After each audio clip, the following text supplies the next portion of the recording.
Hello tout le monde, si vous êtes préparateur physique, coach et que vous souhaitez améliorer les résultats avec vos clients, cette vidéo elle est faite pour vous. Aujourd'hui je reviens de vacances et donc je me suis dit ça va être intéressant de faire une vidéo assez générale sur les fascias et comprendre pourquoi c'est super important pour sa prépa physique. Si vous ne me connaissez pas, bienvenue sur la chaîne, je m'appelle Pierre-Yves, je suis préparateur physique depuis 15 ans maintenant et l'objectif de cette chaîne ça va être de démystifier justement l'entraînement du fascia pour aller un petit peu plus vite justement dans ses résultats. J'ai aidé tout un tas de sportifs qui sont maintenant internationaux mais également des sportifs amateurs que ce soit en Aerox, en CrossFit et plein d'autres musculation, beaucoup dans le cadre de prévention des blessures et toutes les personnes qui sont rentrées dans ce local, il y a d'abord eu la case fascia avant d'aller sur la case développement athlétique, sur les choses qu'on connaît un petit peu plus, le squat, le renfort, etc., etc. Et donc une question vraiment basique, à quoi ça sert le fascia? À quoi ça sert d'entraîner le fascia? Pourquoi je me casse la tête justement à parler de ça? Parce que ça permet de gagner un temps fou, un temps fabuleux et surtout une grande clarté par rapport à la philosophie d'entraînement qu'on doit prendre. La grosse erreur que je vois en préparation physique et un petit peu aussi dans la réathlétisation, c'est qu'on voit tout par le prisme du renforcement. On renforce, on renforce, on renforce. C'est-à-dire que du coup, il n'y a jamais de temps pour la prise de conscience, pour remettre de l'espace avec des étirements. Il n'y a jamais que du renforcement, ce qui fait qu'au final, on arrive avec des organismes qui se raccourcissent et qui deviennent moins complets, moins compétents, moins polyvalents et du coup, il y a moins de transfert sur le sport spécifique. Alors, je fais une toute petite parenthèse, c'est-à-dire que le fascia, si vous ne savez pas ce que c'est, ça va être compliqué de comprendre cette vidéo. Donc, je mets une vidéo juste après celle-ci pour que vous puissiez bien comprendre et approfondir le sujet. Et donc, pour illustrer le fascia, j'avais des pièces là qui traînaient dans ma poche et donc, on pourrait dire que le fascia et le muscle, ce sont les deux faces d'une seule et unique pièce.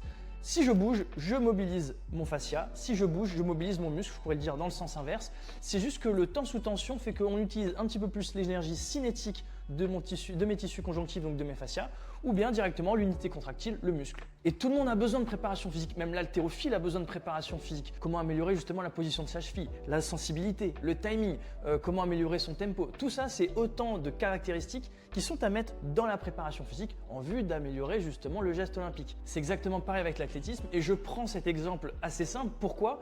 Parce qu'on est sur des sports qui sont très souvent intégrés dans la préparation physique, mais qu'est-ce qu'il se passe lorsque justement le sport et la préparation physique? Je m'explique. Un footballeur, si on veut le faire courir plus vite, c'est pas compliqué, on lui intègre des sprints. Mais un sprinter, comment on fait? C'est déjà son sport pour qu'il aille plus vite.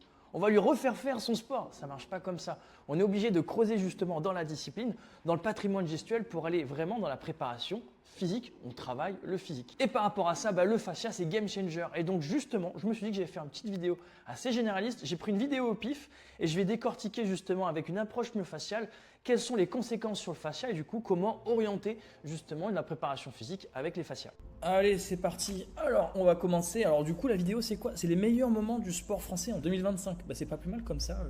Ça va me permettre d'avoir des bons souvenirs, quoi. Je me souviens plus du tout de ce qui s'est passé. J'ai vécu dans ma case pendant toute l'année. Et on commence avec notre ami Léon Marchand. Déjà, il a un beau nom de famille, comme moi. La natation, qu'est-ce que je peux dire sur la natation? Plusieurs choses. Alors déjà, ça demande une proprioception extrêmement fine parce que comme c'est un sport à tâche fermée, c'est-à-dire que en gros, le nageur, il se lance, dans 3 secondes plus tard, il sait ce qui va se passer, il sera toujours en train de nager. À l'inverse d'un sport à tâche ouverte, comme le foot, le rugby, le volley, peu importe, où on sait pas, le joueur il sait pas où va être le ballon. Là, il sait vraiment ce que ça va être sa tâche. Et donc par rapport à ça, il a besoin d'une proprioception extrêmement fine. C'est super important pour lui de vraiment, au moment où il prépare son geste, que son geste corresponde exactement à son intention motrice. Et donc ça, par rapport à ça, le fascia est intéressant parce que c'est dans le fascia qu'on a les mécanorécepteurs qui permettent justement de diriger sa proprioception et de calibrer sa proprioception. Donc c'est extrêmement important. Je fais une petite aparté avec les nageurs. Alors, s'il y a des personnes qui regardent cette vidéo qui sont extrêmement raides, faites de la piscine. Alors je ne sais pas si c'est le chlore ou quoi, mais je trouve que c'est un très très bon effet sur les mécanorécepteurs au niveau des organes tendineux de Golgi. Même quand on les voit marcher, les nageurs, je trouve ils sont un peu en train de déambuler comme ça.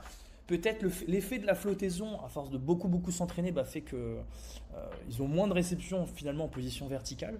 Mais je trouve que c'est très très bon la natation en récupération. Donc voilà, ça c'était la petite parenthèse sur la natation et on va changer de sport. Alors je fais une toute petite aparté, si toutefois la vidéo vous plaît, n'hésitez pas à la liker, à la partager, à la commenter, ça m'aide énormément pour le référencement ou juste ça m'encourage. Je vous embête pas plus, on repart à la vidéo. Alors là, on se trouve pour le coup sur un sport à tâche ouverte, le rugby. Donc le rugby, il y a plein de choses à te faire. Alors déjà, on pourrait définir poste par poste, mais dans les grandes lignes. Déjà, juste pour développer les qualités athlétiques, parce que là, on voit au-delà des chocs, on voit que ce sont toujours des courses qui ne ressemblent jamais finalement elles se ressemblent jamais les courses. Chaque course est différente. Donc par rapport à ça, ça demande beaucoup d'explosivité, de travail d'élasticité justement pour absorber les impacts. Donc le travail par rapport au fascia de rebond, mais également en prévention des blessures avec le travail d'étirement pour avoir justement une certaine amplitude par rapport à ça. Hop là, bien joué. Il faut une certaine dextérité, mais ça ils arrivent à l'acquérir avec l'apprentissage. Oui, bien joué. Allez, bim. Et puis là, on va un bel essai contre l'Écosse. Et donc, mis à part le fait de la préparation physique, j'ai envie de dire classique, le fascia, lui, peut se positionner justement sur, pourquoi pas, des exercices de proprioception en amont, mais également beaucoup de rebonds pour réagir justement par rapport à la course et à l'explosivité. Ping-pong, alors là, par rapport au fascia, on n'est que sur de l'élasticité au niveau des membres inférieurs. On fait que ça. Et d'ailleurs, on est sur un sport qui est extrêmement sur une course latérale. Il y a très peu de pas en avant. Donc par rapport à ça, c'est toujours le muscle va plus travailler en isométrie avec beaucoup d'élasticité au niveau des tendons. Et c'est ça qui va permettre justement à la fois d'économiser du jus sur ses déplacements, mais également de renvoyer de l'énergie cinétique. Donc le rebond, ça peut être super intéressant à intégrer en préparation physique spécifique pour le pongiste. Après, il y a d'autres choses, il y a la perception, ce qu'on avait vu sur la proprioception, c'est exactement pareil, surtout que ça va tellement vite. Là, j'aime pas dire, c'est comme pour le foot, les arrêts réflexes, tout ça, c'est pas du réflexe, c'est pas du domaine du réflexe. Par contre, le système nerveux périphérique, il est extrêmement connecté avec ce qu'il perçoit pour justement ne pas avoir à réfléchir. D'ailleurs, il fait un très beau saut, pour ne pas avoir à réfléchir justement au moment où il envoie sa frappe. Ok, escalade. Escalade, alors là, on est sur un sport extrêmement fin en termes de proprioception. D'ailleurs, je dirais, ça serait en termes de mobilité, proprioception et force, je pense que c'est le sport le plus équilibré. En vrai, on est toujours dans des angles. Alors là, on est sur un sport à tâche. C'est compliqué, ça reste un sport à tâche fermée, mais la position qu'elle va prendre, je sais pas trop, je connais pas trop les règles, mais je pense qu'elle anticipe son plan, mais ça demande une énorme connexion. Donc pareil, travailler, en gros l'intérêt du fascia, c'est travailler le système. C'est-à-dire que c'est un peu comme si on voulait apprendre le piano, ou bien on apprenait un morceau de piano. Si j'apprends un morceau de piano, je ne suis pas pianiste. Par contre, si je travaille le système, je vais pouvoir le transférer. Donc là, c'est exactement pareil. Hop là, ça a changé avec le pilotage. Alors j'ai travaillé avec beaucoup de pilotes, et là pour le coup, c'est beaucoup de réactivité au niveau justement des pédales, et aussi le pilote sent la voiture dans les mains. C'est-à-dire, un ingénieur m'avait expliqué ça avec l'effet de Young finalement. Il arrive à connecter finalement ce qu'il ressent en termes de grip dans les mains. Donc on dit qu'un pilote, ça pilote avec ses fesses, mais pas que ça. Et aussi, il y a la notion de dégressif. Au moment où le pilote relâche la pédale de frein, plus il relâche finement, si j'ai bien compris, le frein, plus il va conserver de la vitesse. Donc du coup, tout ça ne peut pas se travailler avec des burpees, avec du développé couché, etc. On a besoin d'un système beaucoup plus fin pour exploiter justement le travail. Allez, on finit. Bravo Monsieur Augier. Athlétisme. Alors là, dans l'athlétisme, on est dans le sport par excellence. Alors déjà, pour la préparation physique, pour moi, j'ai toujours considéré que les meilleurs préparateurs physiques, ils venaient ou bien de l'athlé ou bien de l'haltéro. Parce que ces deux composantes, finalement, c'est un peu comme les couleurs primaires, on les retrouve tout le temps. Et donc là, sur le saut à la perche, qu'on va retrouver, encore une fois, c'est des systèmes. On parle de systèmes, et par rapport à ça, on va adapter par rapport à la tâche motrice. Mais si je reprends justement l'athlétisme, on est obligé pour prendre son élan, hop, d'avoir une foulée qui est finalement de la pliométrie à haute fréquence, pour pouvoir ensuite, à cet instant-là, paf, planter sa perche. Et donc, toute l'élasticité de sa perche, elle doit se connecter à son matériel. Donc, encore une fois, on va retrouver de la proprioception. Forcément, pour pouvoir maintenir ces positions-là, on est obligé de faire du développement athlétique, du gainage, ce qu'on veut, ce qui est déjà largement répandu et connu. Mais on a besoin aussi, je pense, d'avoir ce prisme du fascia pour comprendre quels sont les bons temps sous tension pour appliquer et pour la rendre meilleure justement, sans détruire le geste technique. Et finalement, c'est ça de la préparation physique. On prépare le physique, on ne prépare pas de manière athlétique. Encore une fois, ça ne sert à rien pour elle de faire des burpees, du rameur sur une préparation spécifique, quoi. Moto, on va se retrouver. Alors, je connais un petit peu moins. J'ai préparé une fois un pilote, mais ça n'a pas été au bout. C'était par rapport à la position, mais encore une fois, la position de conduite aussi dépend de plein de choses qui émanent du statique. Le statique amène le dynamique, et encore une fois, ils vont ressentir les jets latéraux, par quoi? Par les mécanorécepteurs, par la proprioception. Aussi les entrées sensorielles de la posture, c'est-à-dire le pied, l'œil, l'oreille interne, tout ça, c'est des grosses entrées sensorielles pour comprendre justement jusqu'où ils peuvent aller en termes de grippe. Ah, je me souviens, c'est Zarco qui avait gagné. Ah, je me souviens, je revenais de Caen ce jour-là. C'était une course de fou. C'était beau. La course de dingue. Allez, j'avance un petit peu plus vite. Qu'est-ce qu'on a ensuite? Bravo Joad, yes, c'est la fête. Allez, le salto peut-être? Non, les larmes. Le salto, d'ailleurs, ça c'est typiquement un transfert. Comment ça se fait qu'il sait faire du salto alors qu'il pilote? Il y a un transfert. Il est pas, heureusement qu'il ne s'est pas loupé d'ailleurs, ça aurait niqué sa victoire. Mais hop, je dis pas qu'il faut faire des saltos pour mieux piloter en moto, c'est juste que ça favorise cela. Alors là, c'est intéressant. On est sur un sport tir à l'arc, on est sur un sport également à tâche fermée. Mais là, ce que je trouve intéressant, c'est que regardez, il gagne quelque part pour maintenir sa position. Mais l'absence de mouvement est un mouvement. Si on le voit au ralenti, il y aura forcément des micro-tremblements. Ça, il ne peut pas le faire avec un travail uniquement sur les fibres rapides. Il est obligé de connecter avec un travail sur les fibres lentes qui permettent de stabiliser. Alors plus il le fait, plus il est meilleur. C'est le principe même du développement du travail technique. Mais par rapport à ça, il surcharge aussi un côté par rapport à l'autre. Donc ça peut être intéressant justement de travailler ça. Mais ça, c'est assez commun dans la préparation physique générale. Mais le fascia, intégrer le travail du fascia, ça va permettre d'être encore peut-être un peu plus précis par rapport au développement athlétique classique, je dirais. Et puis ce qui est intéressant aussi en tir à l'arc, c'est qu'on se connecte à un matériel. Donc encore une fois, les mécanorécepteurs, on fait vraiment fusion avec son matériel et par rapport à ça, c'est la performance de nos mécanorécepteurs qui permettent justement de resserrer entre ce que je ressens et qu'est-ce que le réel. Parce que notre réalité peut changer. On peut penser que c'est parfaitement exact. On a tous déjà vu le même. Moi qui m'imagine en train de courir, la personne est parfaite. Et puis finalement, moi dans la réalité, en fait, on est comme ça, on a de la bave, il n'y a aucune coordination. Ça se fait aussi à très haut niveau. Et donc plus le niveau est fort, plus le travail technique doit être précis.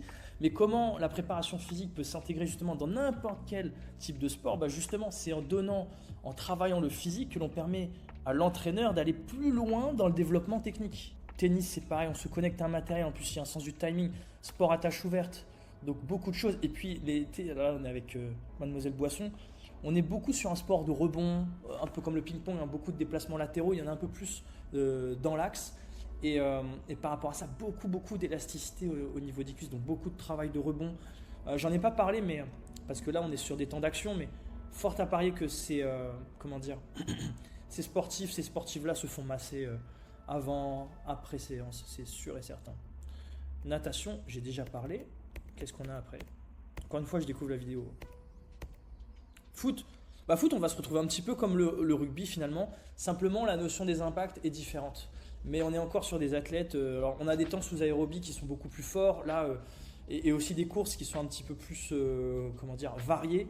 Parce que le rugbyman il fait que avant-arrière, même s'il a des courses en latéral, mais là c'est pas le même type de course, donc c'est anticipé.